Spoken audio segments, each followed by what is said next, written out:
think about it as something like, for instance, the weapons in Genshin Impact or Diablo or like all these other RPGs where you have these stats. Like, for instance, in Genshin, you have 4 slots in the inventory and you roll the main stat and then all like 3 auxiliary stat, and you want to have the best ones for each character because you want to have like best main stat, which is, I don't know, critical damage or attack percentage, and then you roll like critical damage, attack, double attack, and then like, I don't know, increase speed or whatever. You don't want to roll defense on an attack character.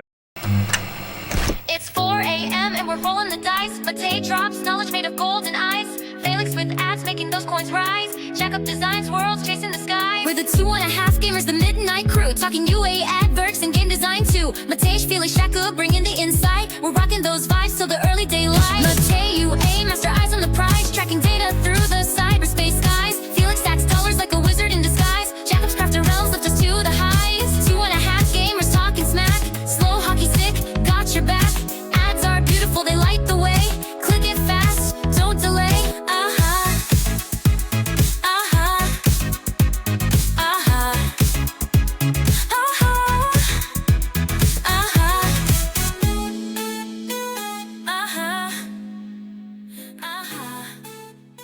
Hello, this is 2.5 Gamers, and welcome to another episode of Why You Should Play Musume Pretty Derby.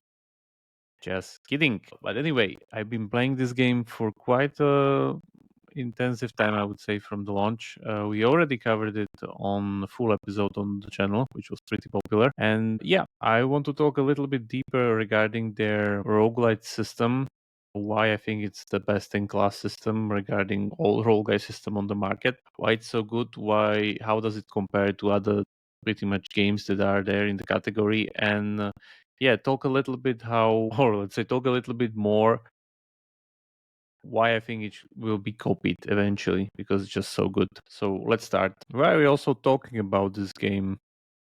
We are talking about this game also because it's still growing, which is very unexpected. Oh, hello. Here I am. I have something very important to say. This episode is brought to you by Vibe.co. Have you ever thought about TV ads and how they are just for massive brands with multi-million budgets? Yeah, not anymore. With Vibe.co, you can launch CTV ads on Hulu, Roku, Tubi, you name it, in minutes. It's that simple. Totally self-serve. And yes, it actually drives real business results. So over 5,000 brands are already using it. So maybe it's your turn. Check out vibe.co. That's vibe.co, vibe.co, and enjoy. Thank you very much. Now let's get back to the episode.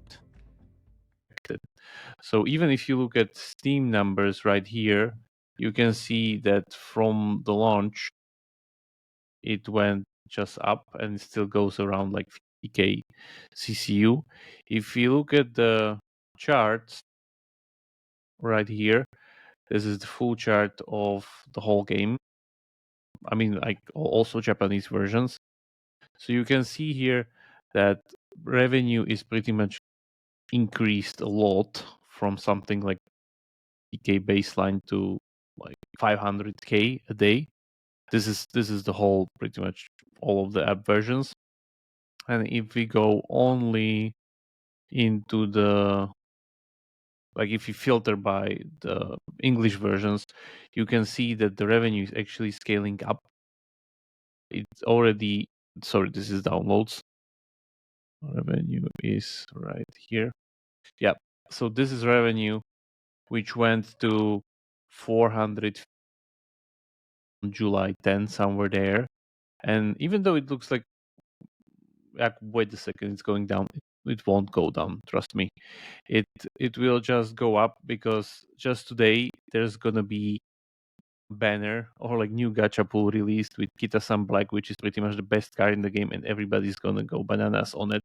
So my guess is next time we're looking at it at Review Radar or somewhere else, there's gonna be giant spike here. I mean, really, really giant one. So I wouldn't be surprised if it goes over like 1 million a day or something like that. So I think it will still scale up. So that's good. And yeah, as you saw here, the downloads are still kind of stable, about 100k a day. which is again unheard of for a heavy Japanese game. Not scaling, but kind of keeping up pretty good in the West. Why is this happening and how is this happening? One of the reasons, like also as I said, the Steam version is super popular. There's currently around more than 13.5K reviews on 94% rating. If you go on YouTube, actually, this is also super interesting. There are shorts which have literally millions and thousands of views. All are like 1 week old. So you remember, I think last time we also looked at some of the games that like the cat simulator game. So this game is super viral. So you can see it that like all of these shorts, all of these videos, they have like hundreds of thousands of views. All are pretty much new, and it's all trending here because the brand is so strong. If we go to normal videos again, same thing here, like hundreds of thousands of views pretty much everywhere. And I guess it's the same effect as the cat simulator game, where this is very viral. The characters are very relatable. The franchise is super strong. The anime is super strong. So like all of these kind of effects make it happen. Yeah, it's, as I said, unheard of for a Japanese game to be scaling, or currently scaling in the West. So this is just another testament why this system just works so well. So as I was researching this, because last time when we were talking about the game, I didn't even know how complex it was, but now I know. So there are actually, like, for instance, there's a parenting gene guide here, which is literally 60 pages if you want to look into it, because yeah, this system is just super deep. I won't go that far into it, but just, I guess, to feasible meanings or feasible explanations. There's also like the guide for literally what 230 pages basically, where I found out that there was literally a guide on the internet where the whole game was pretty much translated for people playing on the Japanese server from English speaking countries. So everything's here pretty much, like, 229 pages. It's crazy. Crazy. But yeah, let's talk about the legacy system and how it works and why it's so important and so good for the overall experience. So as we talk in the game, you run the career, you train your horse girl there, or Uma, and once she finishes, she became the veteran, which can pass her pretty much stuff on your new trainees. The important part is also that this is also the part where she begins to interact with the metagame, because if you go into these all like the daily modes, so for instance, now we have like the legend race, we have the team trials, which is again the system where you are incentivized to create a team of like 15 horse girls, basically different ones, all of them. That's basically their PvP. Then you have the daily runs, which are pretty much currency farming sources, where one is the currency for support cards, this one, and then the soft currency. And again, you just need to run these daily, and you need the. Let me show you how it works.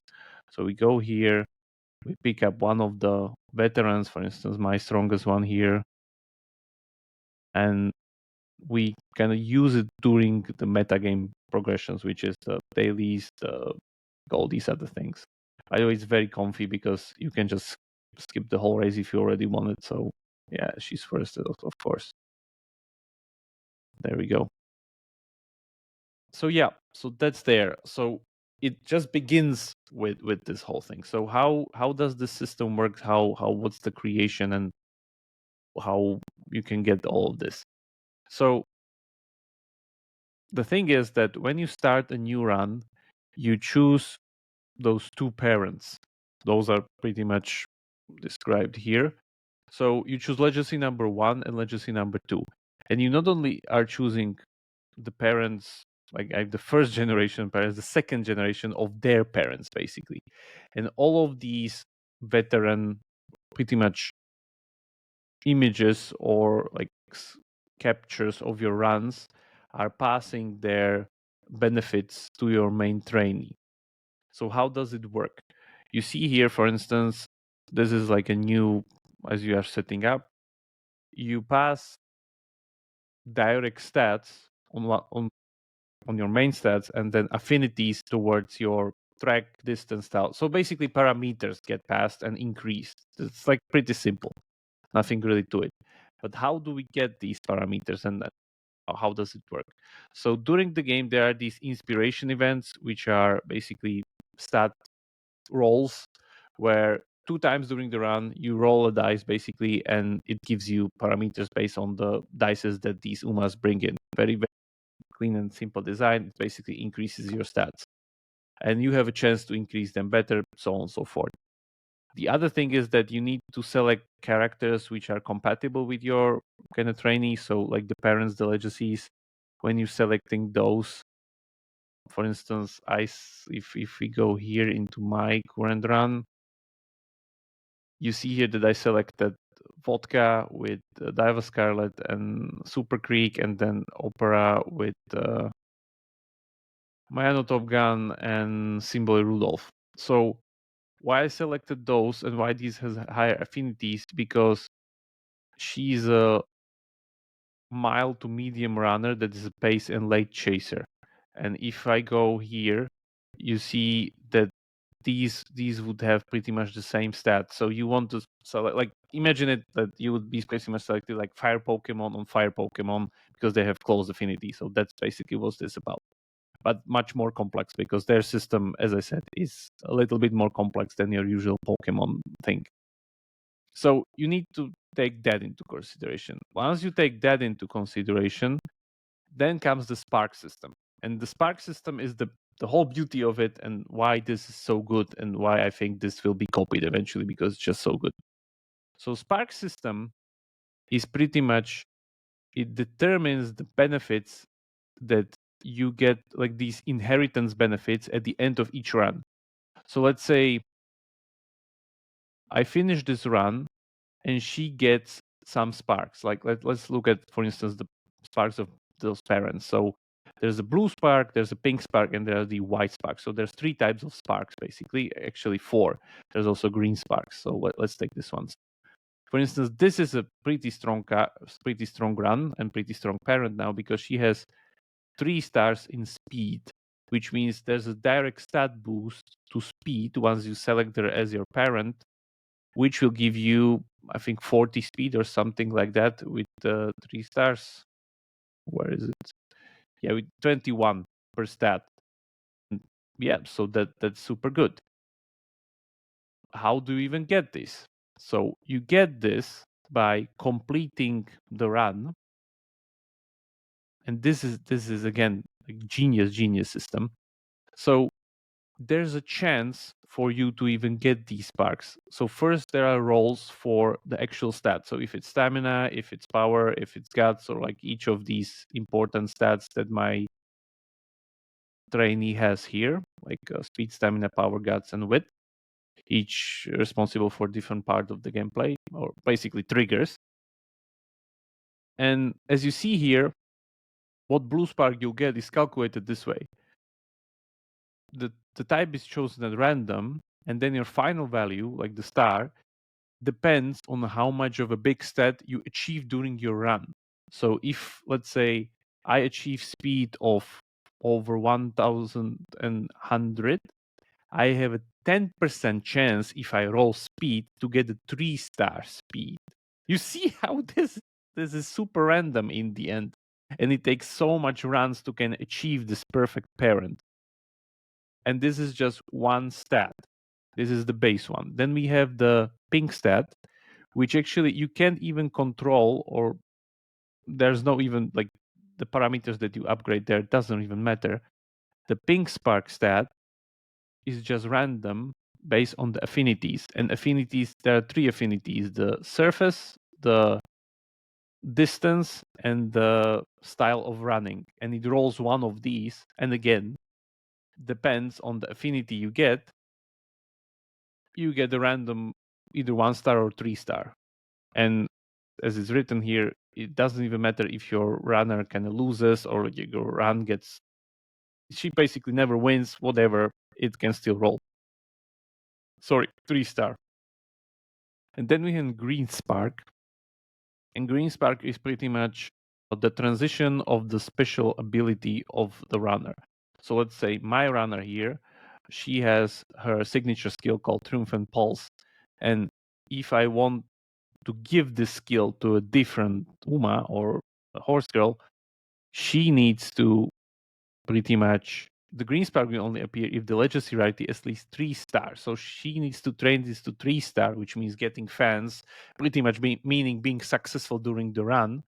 And then she's able to transfer this to other characters so they can also use her OP skill. Yeah, 1 star and 2 star won't get them, but you can eventually, yeah, of course. And these ones are obtained immediately at the start of the run. They are not rolled like randomly. And then we have white ones, which are the most devious ones, I think, because these are basically chances to get additional bonuses that are again rolled and can be rolled on top of like other things. So you have white sparks based on the skills that she has. So let's say if she has these other skills currently, she can get the white spark out of it. That it means that, let's say, let me go back to her parents. Yeah. So for instance, our super strong opera here, you have the ramp up. Spark that gives skill or ramp up. So yeah, you have a chance to get race sparks from winning races. That's the second one. So not only a chance to get white spark, which is we can then benefit, or let's say give the trainee, let him inherit the skills that your original previous run had, but also race sparks, which basically means, for instance, ura finale, which means basically finishing the run, which is again somewhere here, for instance, spark that increase speed and stamina. So basically this means that during this run, somebody who get this runner got the spark ura finale, and which means that it just boosts the stats of the trainee that he's putting this character as a parent.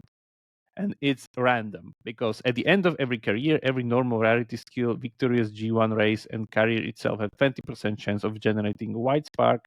Skills have 25% chance, and so on and so forth. So you see how, and by the way, these white sparks, there's like a shit ton of them.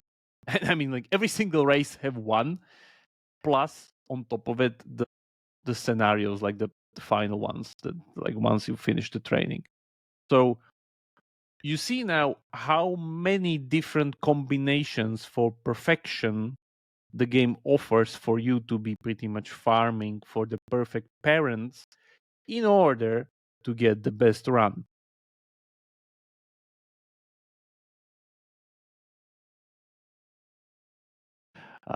There are even like strategies here written, like how people are pretty much doing these things. And because one very important thing regarding the system, now that we know how the Spark system works, is that a lot of times you just borrow other people, like the whale OP runs. And this is also the other thing, which is that this system provides the strongest social helper mechanic. Because in other games like AFK Arena or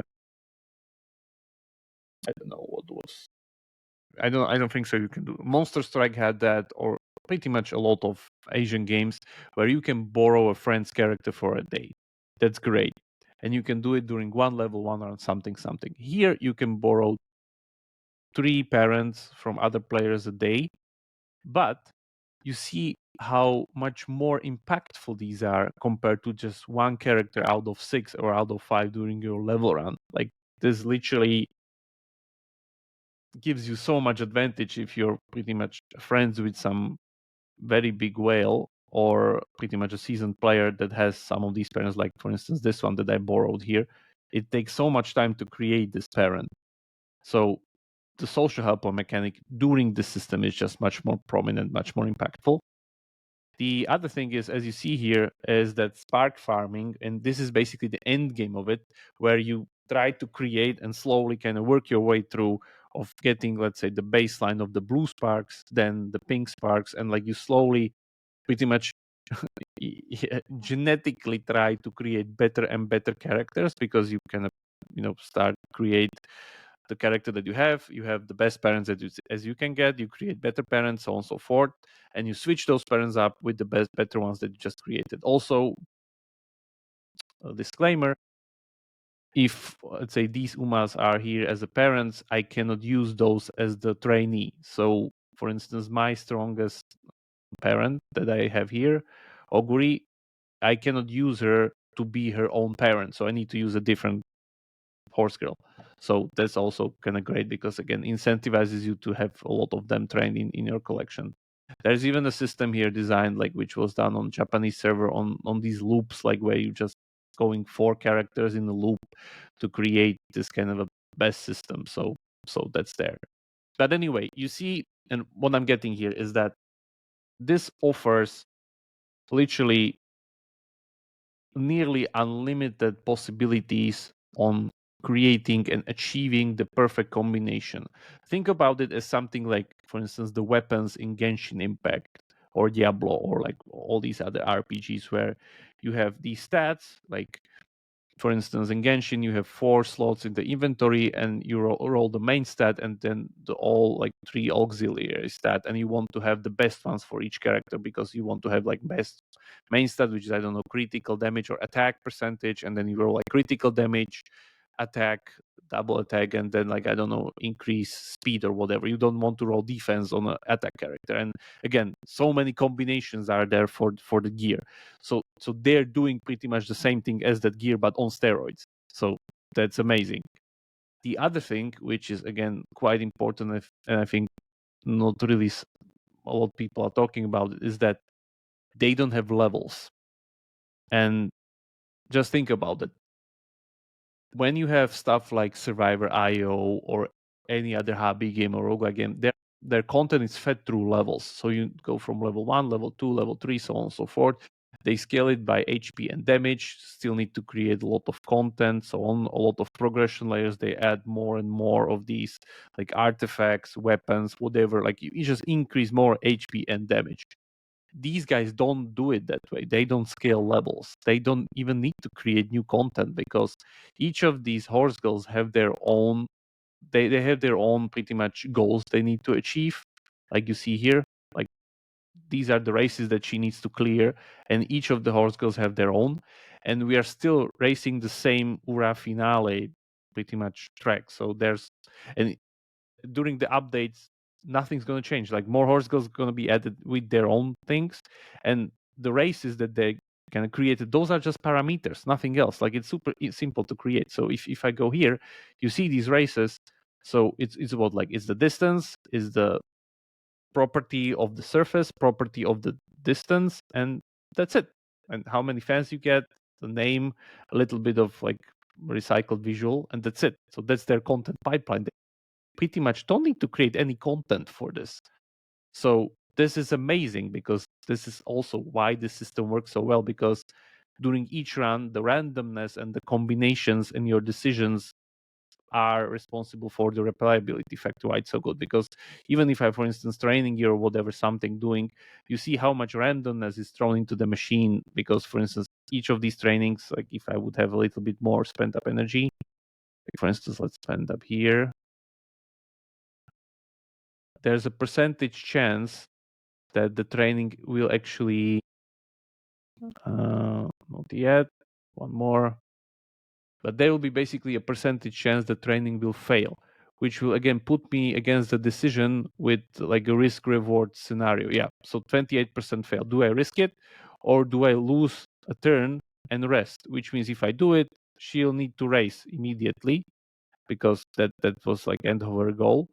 And I can risk it and maybe get better in the race if I would just risk the speed, but also she can, I don't know, broke her leg, go to infirmary and get debuff. So this risk reward scenario is pretty much under every single decision. The other important thing is also that I could just don't care about this at all and go racing and win some optional races actually to get more skill points to buy her more skills. So the further you get into it, you see like how many more important decisions during each turn you need to go, which are still super specific based on the situation, based on the inheritance benefits that you get from the partners. All of these are the things that are just like so engaging, and that's why this whole system, just the inheritance system, has like 60 pages just to get you running, and pretty much what you need to do and why you need to create these monster parents. Because like, yeah, you see, this is how it actually looks in final state, that you have this kind of monster parent. Like, you see how many different skills she inherited, and all are pretty much 3-star. So like, yeah, you can go very, very far with this, because again, what you do, you like, with each run and better parents, you improve and improve and improve and improve on top of it. She's like ultra rare. I don't know what, like the grade there. So what will happen, I think, probably, and people will notice pretty fast now, that Umamusume is not the usual Japanese translation that's going nowhere, like a lot of those that we've seen lately. It's actually going somewhere, that the system will be probably translated into some meaningful gameplay, which means that, again, the runs and the part where it's just so engaging, and a lot, like pretty much the randomness makes sure that it's so good, and why the system works so well. So yeah, this screen basically needs to be translated into some, could be fantasy RPG, could be sports game. I think sports game would work even better for this than like, again, doesn't need to be horse racing, could be something completely different. Like, think of a scenario how Golf Clash used Clash Royale's metagame in order to put it in a completely different genre and category. So something like that will happen probably. I think that somebody will think of it, and the automated visual of horse racing will get replaced by some other thing. It could be a football match, could be a hockey match, could be a whatever, some kind of automated stuff thing that you will see, where all these triggers that you're managing in between that automated part will be done, and then you just need to create the set of these specific parameters, like you see here, that if I go here, yeah, like all of these things, pretty much this is the core of the whole connection to the loop. Like, what are these different like the elemental system, basically. Like, they don't have elemental system, they have this, they have the surface, the distance, and the style, and all of this have very big impact on your actual gameplay. So think of it that basically they have like 3 elemental systems at once, basically. So yeah, and yeah, it's gonna be very interesting if somebody is able to translate this into a different game, because again, I think the system's super engaging. I've never seen any other game with just like even something close to this, and in my opinion, it's just super overlooked in current state, because people just see the ridiculous idea of girls running horse racing tournaments, which kind of puts them off a little bit in the West. But yeah, if you go over it and just play it and see how and why, and if you understand properly why the system is so good, like, yeah, I think we're gonna see a multi-million game out of this if somebody is able to execute it properly. Anyway, hope you like that. Go play Umamusume for sure. Even if you don't like it, just get familiar with the system, because it's super engaging, super good from game design perspective. As I said, system design is the most important part here, and their economy and their whole pretty much thing is something unheard of. So yeah, definitely recommend going to check it out. Don't just play the games that you play all the time, that are just small iterations. This is completely new. So yeah, definitely go do it. Anyway, that's been all. I hope you like it. If you have any other questions or anything else that's popping on your mind regarding this, let us know. We'll definitely return to the game back when we'll do review radar. And yeah, I'm having high hopes now, as I was like super skeptical regarding the English version's gross revenue statistics, but it seems that, yeah, the horse goes went over my expectations, definitely. Ciao.